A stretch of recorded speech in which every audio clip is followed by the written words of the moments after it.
Welcome to the show. I am your host, LB Moniz, and this is a portion of episode 87. 87 was recorded on October 24th, 2023, entitled The American Cult Gets a Hard Reset. What you're about to listen to is one of 6 installments where I do my best to walk through the complicated nature of the Israel-Palestine conflict in such a way to remove as much of the emotional baggage as we possibly can. I broke this episode out into 6 episodes for you guys on the free stream. Of course, if you want immediate access to the full 2-hour stream, all you have to do is become a member of the Been Awake Elite. It's $50 a year. Buy me dinner. You get full access to this. You don't have to wait. These are all going to be released over a course of 2 weeks.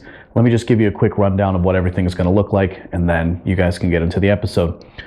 The first episode, 87.1, is pre-knowledge about Israel-Palestine. In this episode, I'm going to take you down the road of a piece I wrote about a concept called pre-knowledge. I think this is something we all struggle with or suffer from, or just frankly something that is in the modern day, and maybe always was, but it's more pronounced in the digital media age. So you're going to learn more about pre-knowledge and how that relates to the Israel-Palestinian conflict.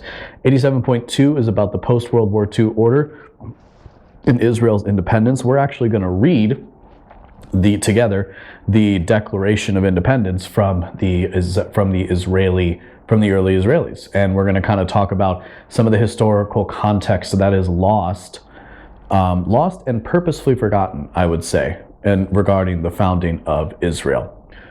87.3, how religion dictates Middle East politics. We're going to take a closer look at Zionism, and we're going to take a closer look at Islamism, and we're going to talk about how religion is really what's shaping Middle East politics, not some grand, lofty, secular notions as we might think here in the West.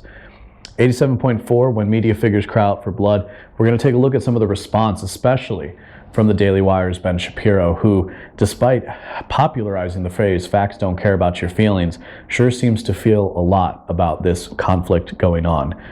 87.5, are Israel and Hamas friends? We're going to take a look at a piece from 2009, the last time there was a major conflict in Gaza and between Gaza, Israel, Hamas, whatever. We're going to take a look back then, and we're going to show how, in many ways, Israel either allowed Hamas to become the terrorist organization it is today, or perhaps even encouraged it to become more militant and more violent. And then finally, we're going to wrap things up. We're going to analyze a dust-up between Austin Peterson and Dave Smith, and then we're going to go through some fun, different things. We're going to cover the speaker's race, which is, of course, if you're listening to this now, has already ended. We're also going to talk about some fun things, including how maybe fat people should have better access in hotels. Listen, if you would do me the favor, make sure you're subscribed to BeenAwake.com, and without further ado, let's get into the episode. Warning. The following broadcast is not approved by your teacher, university, politician, or government. Side effects may include skepticism, better reasoning skills, liberty, peace, and an escape from the woke. Welcome to the show. I am your host, LB Moniz, and this is the Been Awake podcast for better sense making. Live currently. If you're listening to the recording of this, we stream this live on Rumble and in Twitter Spaces. Hopefully the audio is okay in Twitter Spaces. I know I'm streaming and recording. Had a bit of technical difficulties. Who cares? Today's episode, what else is it going to be about? Right? You know, this is, like I said, this is going out live. And of course, over the last week, we've had war break out in the Middle East. A story that is as old as I am, certainly. Certainly as old as I am. It is, is there any, okay, let's start with the title. I'm trying to think of where I want to start. I got the first portion of this show is certainly going to be dedicated to the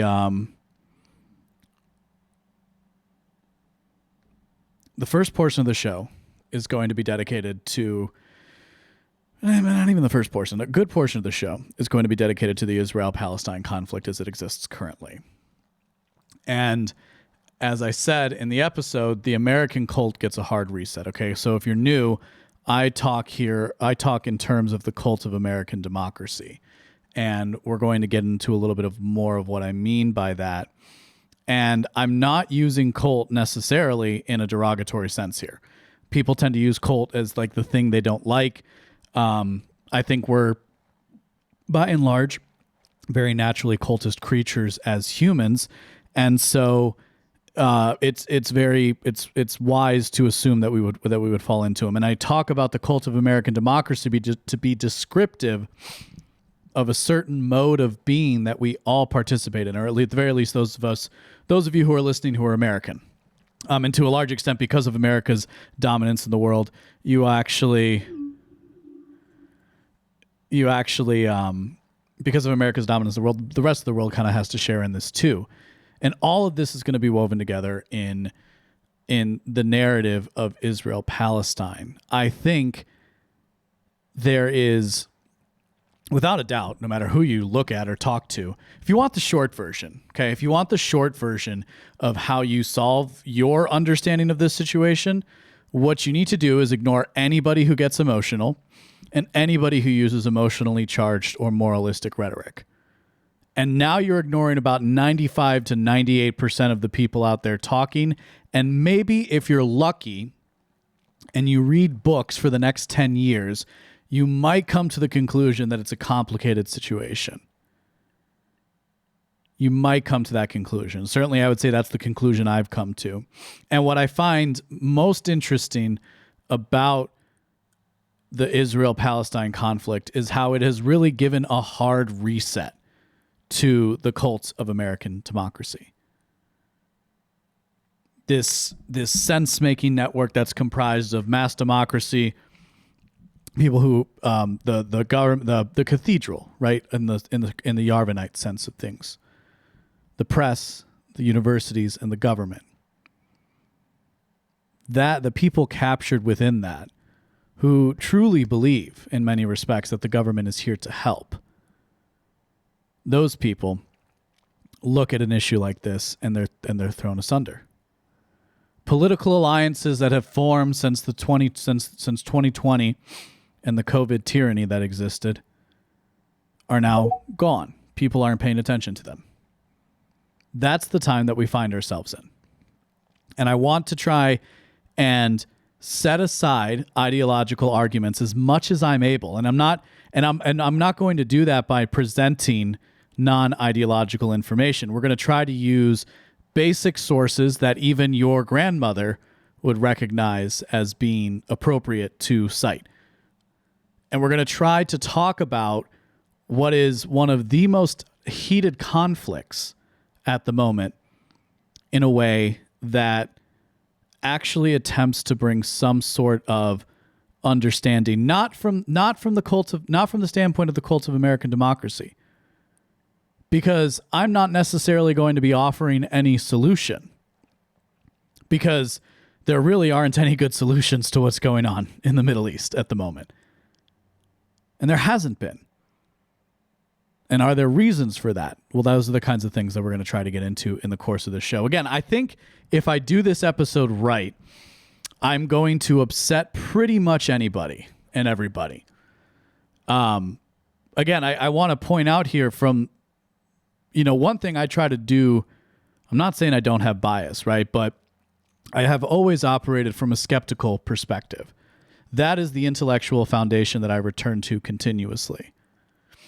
And it's that foundation that I want to share on the show. And that's part of the impetus behind the Been Awake Project for Better Sense Making, is by applying the tenets of philosophical skepticism to the world around you. In part, you have no, and I would argue in part because you have no choice. You have no choice because, well, precisely speaking, there's too much information for any one person to consume, even myself. In the capacity that the show exists right now, I want to try and distill things into a narrative that'll actually fit, that'll maybe diffuse some of the infused rhetoric, because it's all by design. And that's part of what we're going to get into as far as this show is concerned. So, how do I want to start? Okay, cool. We are live. We're going to start here. I've got pulled up in front of me, and of course, if you can see this on Rumble or catch the video replay, but this was, let's go big picture, right? I really think this was originally tweeted out by NH Pilled, but I don't know, but I'm sure YOLO Swag Studios is the tag. But I'm looking at this picture, and it's a one-frame cartoon, and it says "Dead Kid Battle." This dead kid proves my point, and then the other person's holding another dead kid and says, "This dead kid proves my other point."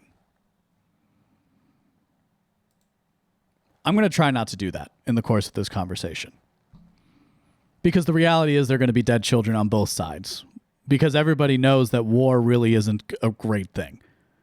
That's one of the reasons why people are clamoring for there to be a justification for the conflict, and why I think people have entrenched themselves on either side.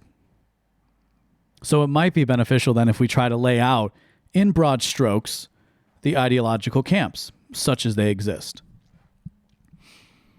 Like any good conflict, there are two sides to this issue. On one side, you have people who support the state of Israel, and on the other side, you have people who support well, isn't that the thing about how complicated this story is? Because you're basically framed that this is a conflict between Israel and Hamas, right? Not even Palestine, not even the Palestinians, Hamas. It would be perhaps better if the news organizations who would talk like that would say something like, well, it'd be Likud versus Hamas, because those are the governing parties. But that's not how we talk, right? We talk about Israel versus Palestine. We have in the streets protests that protests in support of Israel or protests in support of Palestine. Now you look closer, and of course there's variation within that.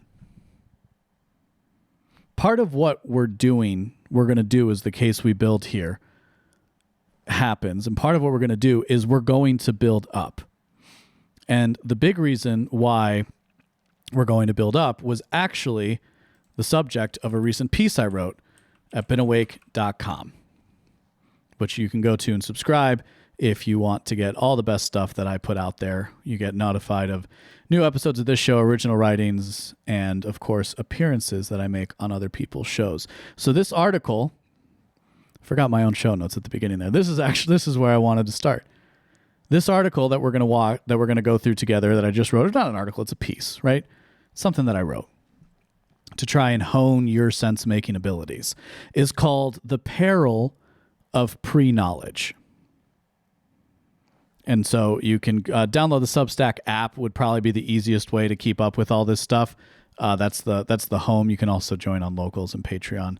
If you catch the podcast, I'll have more about that, of how you can join. But just go subscribe with your email if you haven't already. So let's read, because this is going to kind of get into why I want to try and build a narrative from the ground up. I write, with the advent of what we call social media, millions of voices, or fingers as the case may be, have entered the sense-making chorus. Where once the skill of writing was coveted, today anyone can speak their thoughts into the written word with a touch. Studies have shown that brain development differs if one is raised within a culture that has the written word compared to cultures which only have the spoken tradition. It is plausible to assume we are contending with a similar metamorphosis where all forms of information, entertainment, and cultural transmission have combined into a single category we call content. This fusion has liberated many from traditional roadblocks and gatekeepers, but created a chaotic confusion in its wake. I want to spend a little bit of time with this paragraph here.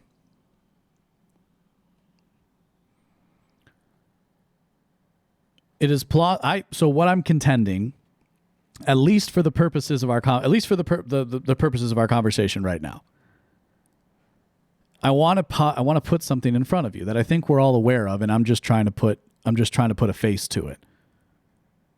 And that is that the way we consume information and the method by which that information is transmitted has never existed before in human history. We know that there are developmental differences that occur cross-culturally when one culture has the written word. It allows for the codification of ideas in such a way that was unlike anything before it. Not to say that things weren't transmitted or couldn't be transmitted, because we're pretty remarkable creatures in that regard. But the way in which you could put exactly what you think when you write something down, that is the exact number. It's not a recollection. That's one of the differences. Most of the show is extemporaneous. I don't do my show prep is usually going over the things that I save and realizing that I've saved probably too much to cover in one live stream, but that's kind of the point. And I think of different ideas that I want to jump off of throughout the show. It's one of the things that makes it entertaining, right? It's a certain style. It's radio. But there's a fluidity to the spoken word, extemporaneous spoken word.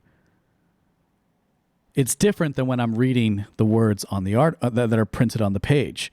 See, that's a distillation from the pure stream of consciousness. And that limiting factor of the written word is one of the most important developments in human history, of humankind. It's so important that in the Christian tradition, we say that that the Savior, the Messiah, Jesus Christ, is the Word become flesh. That's how important the Word is to human understanding. And I think, from what I can tell, we have a similar problem on our hands today. Not so foundational as the written word, but in the interpretation of the word. The interpretation of the word is what I contend is the thing we have to go through today. And the part of the reason for that, as I write, is this metamorphosis is where all forms of information, entertainment, and cultural transmission have combined into a single category we call content.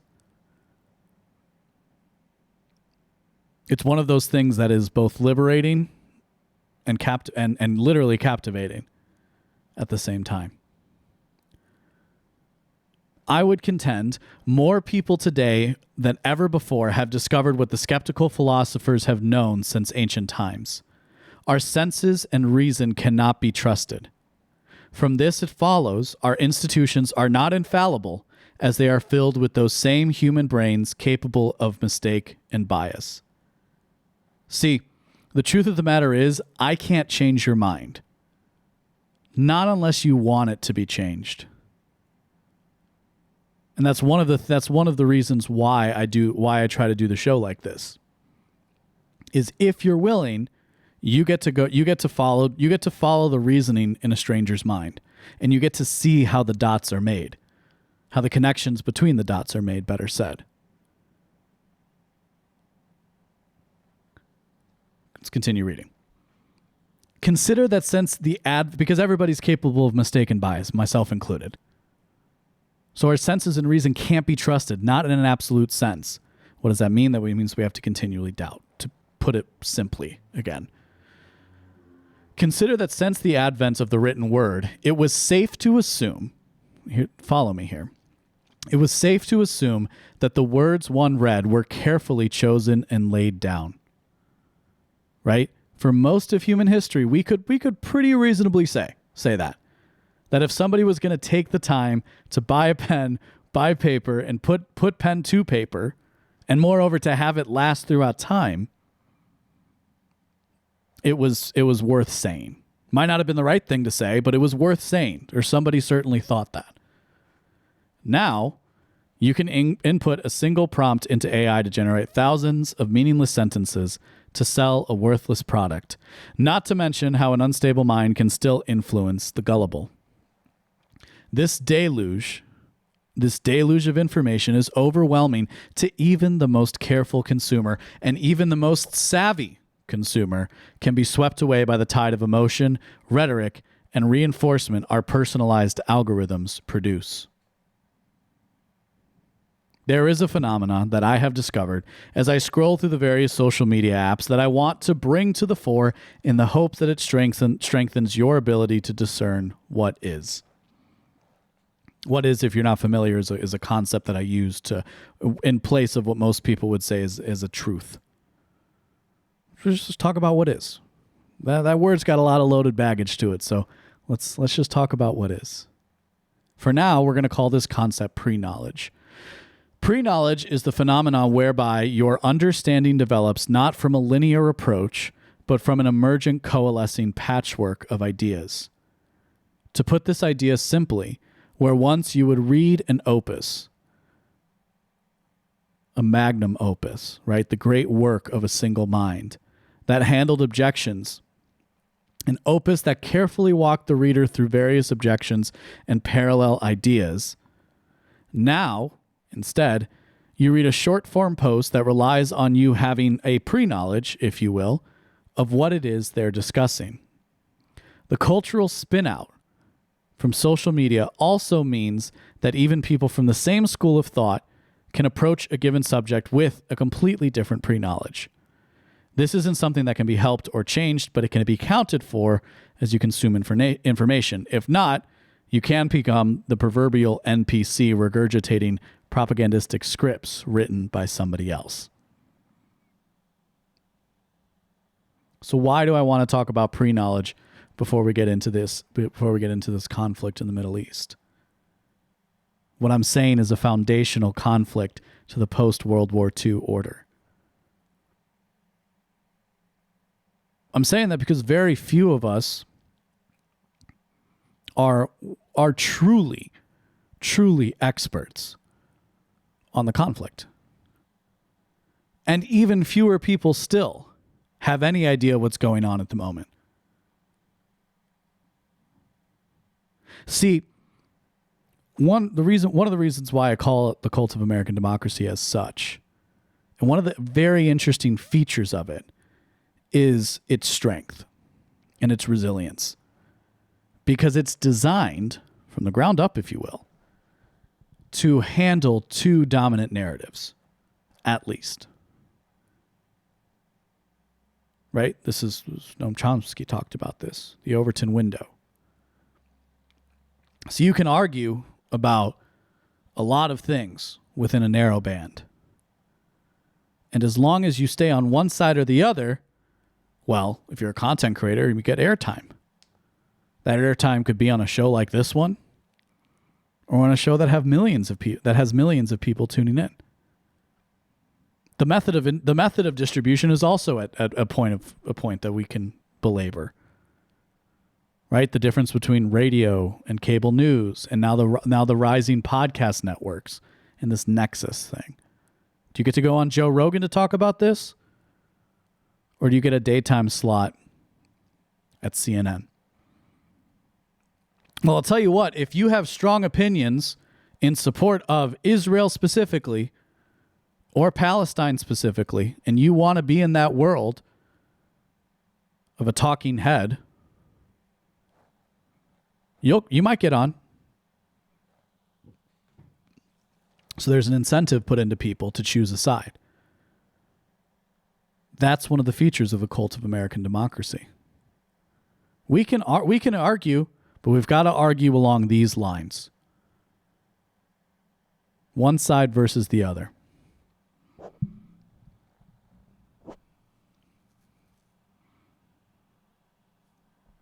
And we see it, right? The title of this episode is The Hard Reset, because that's kind of what's happened. Since 2020, everybody was talking about new alliances and, inroads made between left and right and between various elements of the right. And really the coalescing of the right, we can say, in the broadest of terms. See, this is the problem, is people want to limit these things. And that's part of the nature of who people on the right are, is putting limits on things. But we can understand this in the broadest of terms. We've seen very quickly how people have fallen in line. where they would have been skeptical of the government line before, they are now marching in lockstep. So what are these sides in the cult of American democracy? On one side, we have the champions of civilization.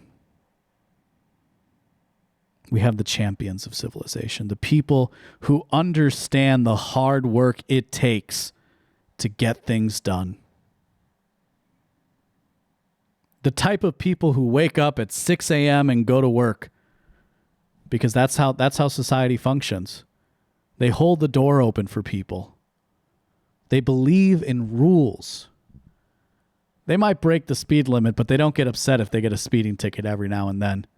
Because, hey, that's just the price of living in a civilized society. They want their everyday lives back. And they want everybody to live the life they have and at the level of comfort that they have experienced here in America. The defenders of civilization, back Israel. And then, on the other side, we have the advocates for the oppressed. We have the advocates for the oppressed. The type of person who follows the message of Christ. Right? Or at least that's what they'll say. Who want to embrace an ethic that takes care of the other. Blessed is the sinner, after all. These are people who look to the poor and to the marginalized in society and say, let me give you a hand. Let me help you up. Let me lift up your voice with mine. And let me bring you into the society that I enjoy.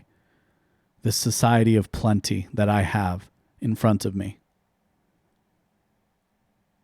So we have on one side the vanguard of civilization, and on the other side, the advocate for the oppressed. That sure sounds a lot different from most of what you hear covering this subject, doesn't it?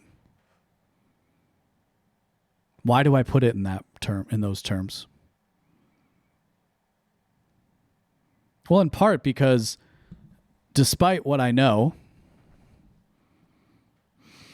there's still a part of me that understands why, when the average person looks at the Israel-Palestine conflict, they say, well, you have a functioning Western democracy on one hand and a backwards people on the other.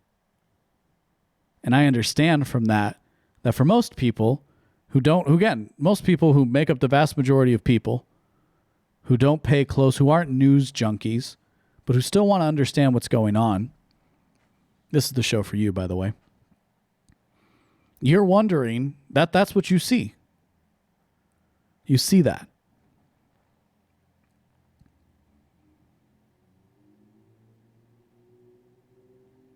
And you wonder why it is that that they can't just behave and that they don't have the same kind of society. You wonder why the Palestinians don't have the same society as the Israelis do. And for the other camp that we delineated, you see the plight of the Palestinian people.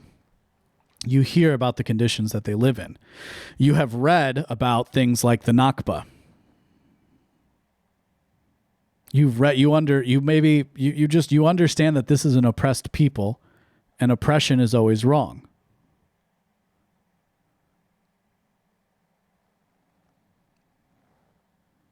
So much so that you think any kind of violence can be justified against that.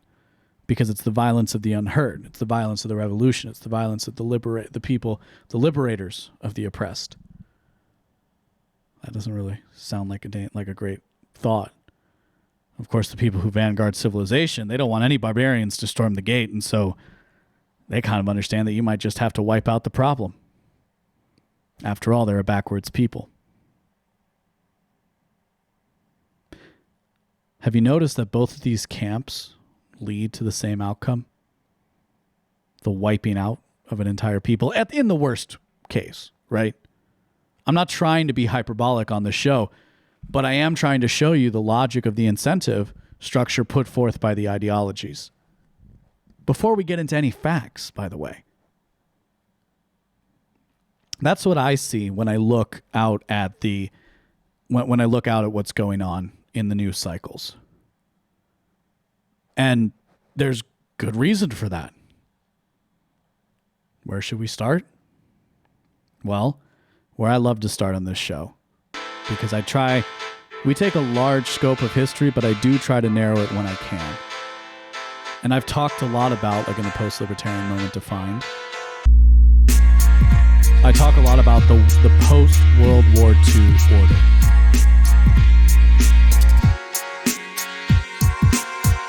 If you like what you heard today, go to beenawake.com to subscribe for future updates. My name is LB Muniz, and I am not one with the woke.